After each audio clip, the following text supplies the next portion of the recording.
One of the great values of our beautiful religion is respecting others' privacy. And this is not a glamorous word that is used to advocate and advertise for Islam. This is something that is practical, that is deep in our religion.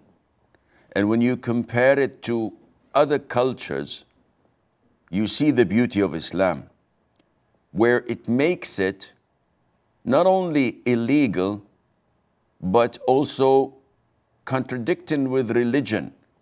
It makes it sinful to invade other people's privacy. We look at the West and the way that celebrities live. We look at the paparazzis and how they try to get a photograph, a recording. We see what the tabloids do in terms of rumors and gossips. And we look at their laws and we see how so many loopholes exist that protects the intruders and does not protect people's privacy. In Islam, it's totally different. Not that Islam is against the freedom of speech or the freedom of press, as they call it. Islam is against harming others or invading their privacy, because each one of us has been honored by Allah Azza wa Jal. The Prophet said, alayhi salatu wassalam, the whole of a Muslim is sacred to another Muslim, his blood, his wealth, and his honor. This was stated by the Prophet alayhi salatu wassalam in the farewell Hajj pilgrimage, which was the last great congregation that the Prophet ﷺ conducted only 4 months or so before he died. So, respecting others' privacy, meaning that you do not invade their privacy. You do not intrude in his own private affairs, which he does not want others to look into. And this is why in Islam, we have something that is mentioned in the Quran in terms of seeking permission before entering a room or a house. Allah Azza wa Jal says, O you who believe, do not enter houses other than your own house until you ascertain welcome and greet their inhabitants that is best for you. Perhaps you may be reminded. And if you do not find anyone therein, do not enter them until permission has been given to you. And if it is said to you, go back, then go back. It is purer for you, and Allah is knowing of what you do.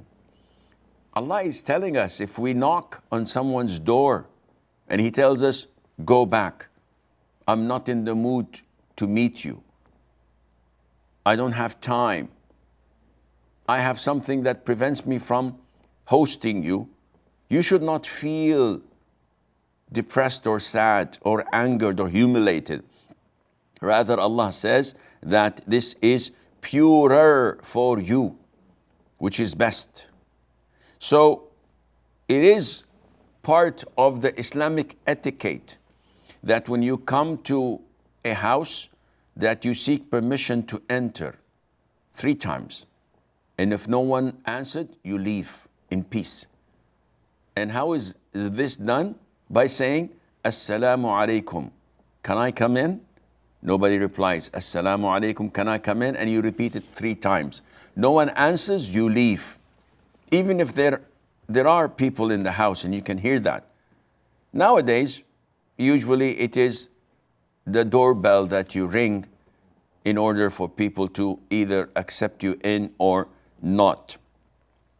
And seeking permission is for everyone, whether he's a relative or a stranger, whether he's a man or a woman, whether he is even a blind person. Some people say blind people can't see, so what's the problem of them entering a room or a house without seeking permission?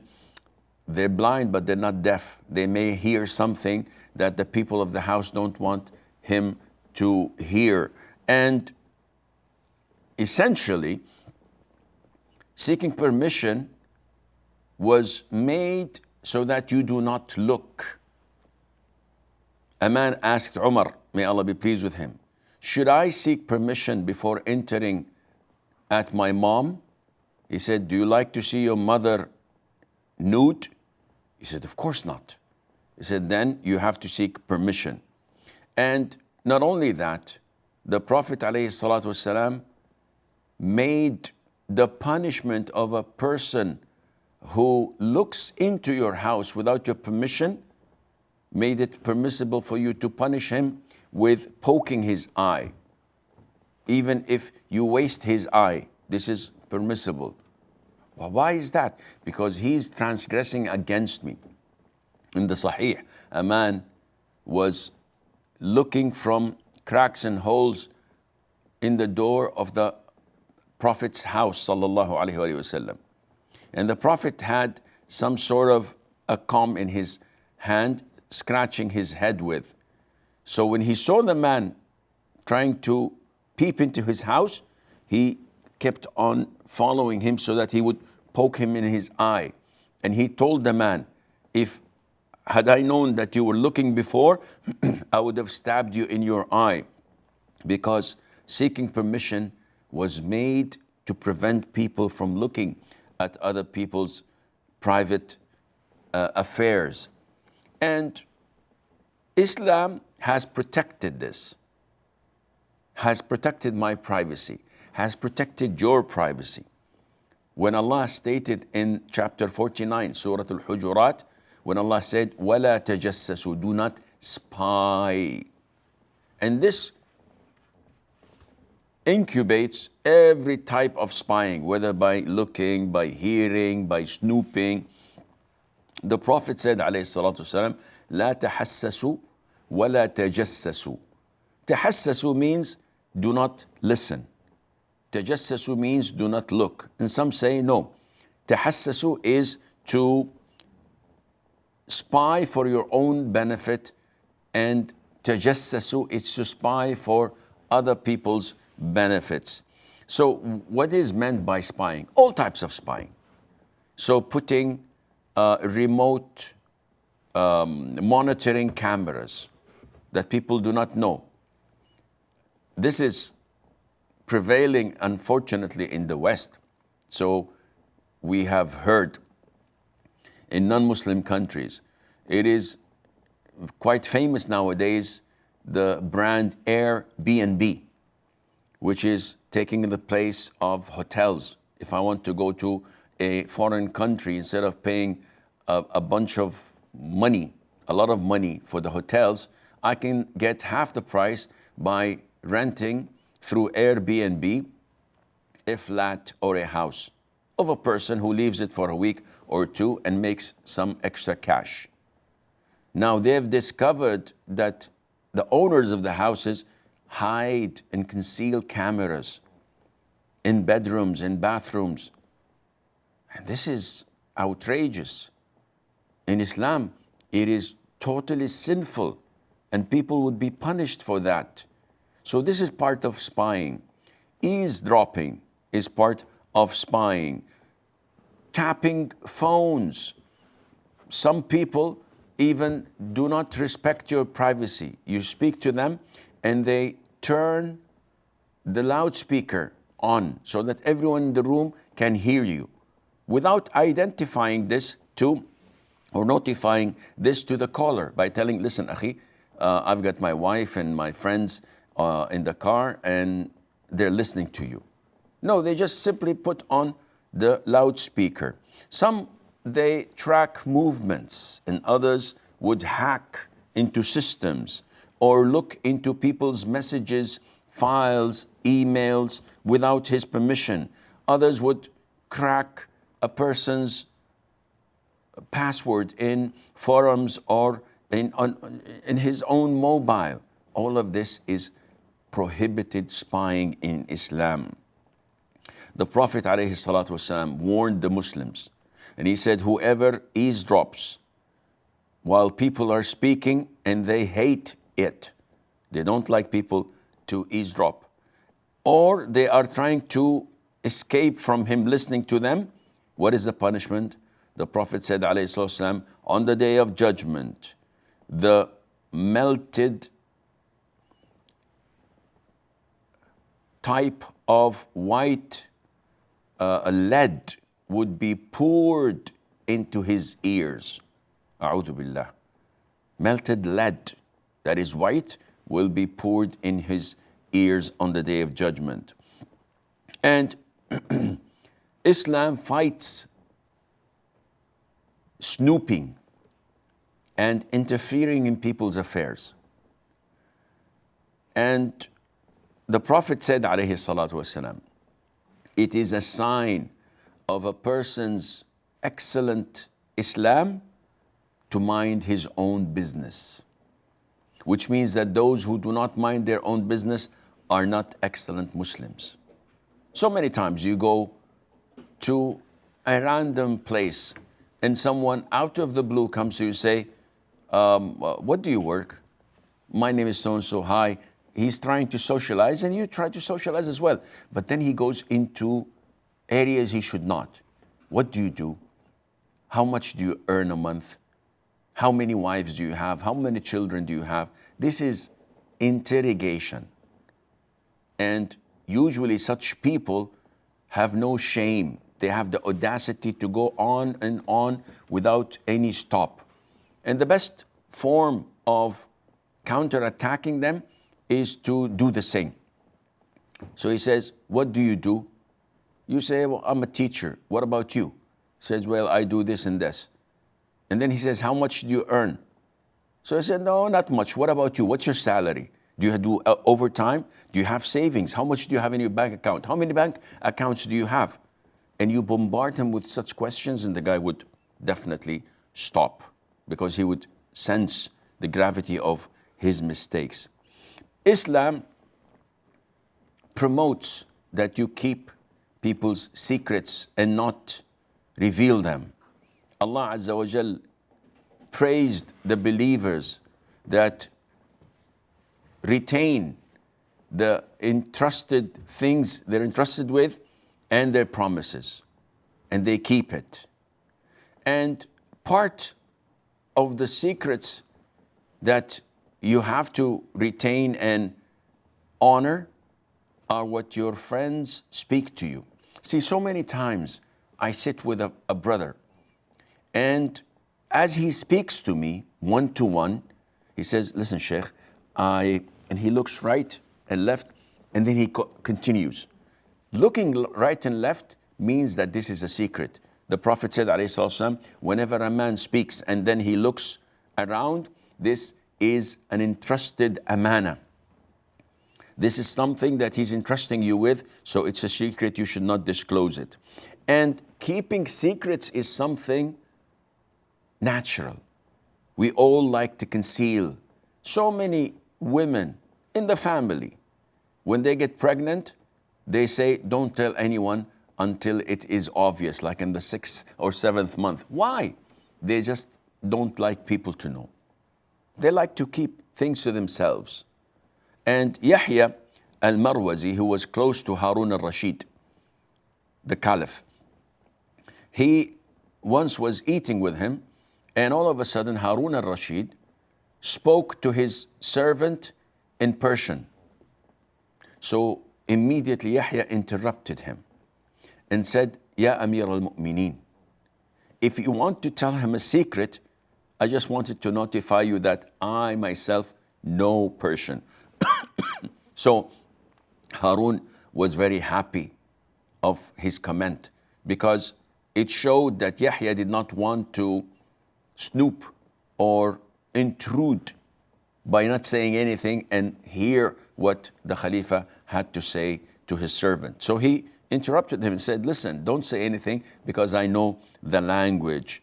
And concealing secrets is well known characteristic of the Salaf. Umar ibn Khattab tells us a beautiful story that when his son-in-law died, Hafsa, his daughter, was without a husband. So he went to Uthman, whose wife had died earlier. So he said, Uthman, how would you like to consider Hafsa, my daughter, for marriage? So Uthman said, give me a couple of days. And he went and came back and said, I tell you what, I don't feel like getting married. Jazakallah khair. So he said, I went to Abu Bakr. And I said, Abu Bakr, my friend, I am thinking of having Hafsa married. So would you consider marrying her? Abu Bakr did not even reply to him and walked away. Umar says, I felt so bad about what he had done, worse than what Uthman replied. And after a few days, the Prophet ﷺ proposed himself to Hafsa. And then Abu Bakr came and he said, Umar, my brother, don't be sad. Don't be angered with me or by me, because a couple of days ago, I heard the Prophet ﷺ mentioning Hafsa's name and showing interest in marrying her. So when you approached me, I could not reveal and disclose the secret of the Prophet ﷺ. That's why I did not reply to you. But now, as he had already proposed, so don't be mad with me. For subhanallah, how Abu Bakr kept and concealed the secret of the Prophet ﷺ. And the secrets we keep are not only of those who are close to us. Even we are supposed to conceal the secrets of sinners. Open your WhatsApp or Facebook. You'll find it filled with rumors and bad things and sins. So-and-so did so-and-so. This area did this organization did that. Disclosing people's hidden sins, not the sins that everyone can see. And this is wrong. This is intrusion on their privacy. It's between them and Allah Azza wa Jal. The sin is between me and Allah. If I go to my house and lock myself in and drink booze until I'm wasted, it's none of your business. This is between me and Allah. No one knows about it. If you happen to know, you have no right to go and tell people about it. And Allah will expose you on the Day of Judgment like you have exposed me. The Prophet ﷺ says, whoever conceals a Muslim, Allah Azza wa Jal will conceal him in this life and in the hereafter. Imagine, though he's sinful, but you concealed him. And some of the scholars said that if I see a man and a woman committing fornication, I would conceal them with my garment. Because when you disclose this and show everybody that, oh, we have sins here, we have concerts here, we have movies here, we have theater here, we have mixing here, at the end of the day, my heart would be filled with despair. And I say, there's no hope. Islam is on the decline. There's no hope for us. So let bygone be bygone. Let us do like everyone else. But when you conceal sin, then all what rises is virtue and Islam. And you respect the privacy not only of the living, but also of the dead. The Prophet ﷺ said, praising the person who washes a corpse of a Muslim, he says that whoever washes the corpse of a Muslim and he conceals what he sees, Allah would forgive him 40 times, 40. For what? Because I did not go out and say, Wallahi, this person I washed, his face was black, his body was as stiff as a rock, and every time I press his stomach, so much waste and defecation and feces comes out of him. He stinks, he's this, he's that. The people, especially his relatives, would think that this is the worst death a person could have, and he's bound to hell. And therefore, you would depress them and make them sad. Rather, do not say anything. Wash, do your job, and move on. Not only that, even the privacy of a deceased corpse in his grave is protected. The Prophet said, ﷺ, the breaking of the bone of a deceased corpse is like the breaking of the bone of a living person. So you have to respect the graves. You cannot sit on them. You cannot walk with slippers on graves. Imagine that. Just to observe the privacy of such a dead person. And there are so many ways Islam promotes protecting others' privacy. For example, the Prophet said, ﷺ, do not sit on roadsides. So the companion said, wait, if we don't sit on roadsides, where can we meet? We have to do this, O Prophet of Allah. So the Prophet said, ﷺ, if you disobey me and insist on sitting on roadsides, in this case, you have to give the road its due right. So they said, what is the due right of the road? So the Prophet said, ﷺ, lowering your gaze, refraining from harming others, enforcing virtue and good, and preventing evil and vice, and to reply whoever gives you salam. You would say wa alaykum salam. So you lower your gaze. If you go to the cafes in Mallorca, in Côte d'Azur, in these beach resorts, you will find that people sit there all day long on the beaches, drinking the cappuccinos and lattes, and watching the filth in front of them on their beaches, gazing and looking at topless women, nude men, and things that are so heinous and filthy. Yet they fight the niqab. If a woman wants to conceal her beauty from others, oh, this is a taboo. If she wants to sell her body like any livestock, this is okay, no problem in that. Subhanallah. This is the right of the roadside gatherings if you are forced to do it. And Islam has even reached a limit that no other religion had reached, and that is that it prohibits even doubt. Allah says in the Quran, O you who believe, avoid much negative assumption. Indeed, some assumption is sin.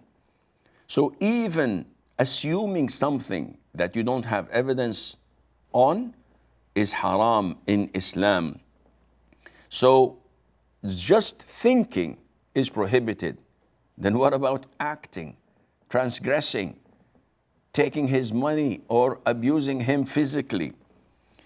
Also part of Islam's respecting others' privacy is that you judge only what you see. You have no right to judge what's in my heart. You have no right to say, well, you intended to do so and so. You can only judge me by what I act and what I say. And this is why when Usama ibn Zayd, may Allah be pleased with him and with his father, was fighting against the idol worshippers, and one of the knights was in a duel with him, when this disbeliever figured out that he's going to die, he stopped and he said, Ashhadu an la ilaha illallah. I bear witness that there's no God other than Allah worthy of being worshipped, which means a declaration of Islam. In the midst of the battle, after he had killed so many Muslims, just because he figured out that Usama is going to beat him and kill him, Usama went ahead and killed him. When the Prophet heard this, ﷺ, he was angered. And Usama apologized and said, "O Prophet of Allah, he only said the testimony of faith to protect himself." Now, Usama judged his intention. Though you and I would have done probably the same, if not worse. The Prophet said, alayhi salam, did you open his heart and looked at his intention? Where will you go from La ilaha illallah on the day of judgment? Usama was totally devastated. And he said, I wished that I did not accept Islam except on that particular day, so that everything that I had done in the past would be erased and I begin a new chapter. So when we look at fields of privacy, there's so many, but the time is so limited. And the control room are telling me that this is the time for break. But in a quick fashion, inshallah, we have to respect the privacy of the parents. So even they are my parents, I'm not allowed to go to their chambers without seeking permission. Especially in 3 times that were mentioned by Allah Azza wa Jal. Before dawn prayer, when they put aside their clothes, at noon, and after Isha prayer. These are the 3 times when they are in their chambers. I must not enter without seeking permission. Also, part of respecting their privacy, when they fight, I should not intervene. A lot of the times we take sides and this angers the other side. So they are spouses, they are husband and wife. They can carry their own problems unless they seek my intervention and my counseling, then this is a different thing. But to take sides and to intrude, again, this is not a good thing. Children have their own privacy, so we should respect that, especially when the child grows and he doesn't want you to change his clothes or bathe him, or he's becoming more mature. Though he's 5 or 6, respect that. Teenagers have their own privacy. Don't spy unnecessarily on their mobile phones, on their emails. Don't check their clothes if they have this or that, or documents, unless there is reason beyond doubt. But other than that, give them their respect or you will spoil them. Likewise, if a teenager has his own desire to study a specific field, all what you can do is advise. But don't force him to be a doctor or an engineer or an accountant if he doesn't want this, because this is part of his privacy. Also, the privacy between spouses. They don't go and display and expose their secrets to other people and or even spy on their spouses' mobiles or emails or Facebook account just to see if he is chit-chatting or doing something haram, because this is not allowed in Islam. And finally, one of the righteous people who wanted to divorce his wife, a man asked him, one of these snoopy people, said, why do you want to divorce your wife? And the man said, Subhanallah, a man never discloses his wife's secrets. So after a while, he divorced her.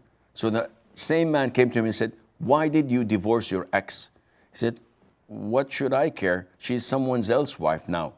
So he did not disclose anything of her secrets, not before divorce nor after divorce. And the topic is quite big, but we have to insert this value in our lives. We have to teach our children how to honor it, how to implement it in all aspects of their lives, so that people could respect their privacies and they could respect other people's privacy as well.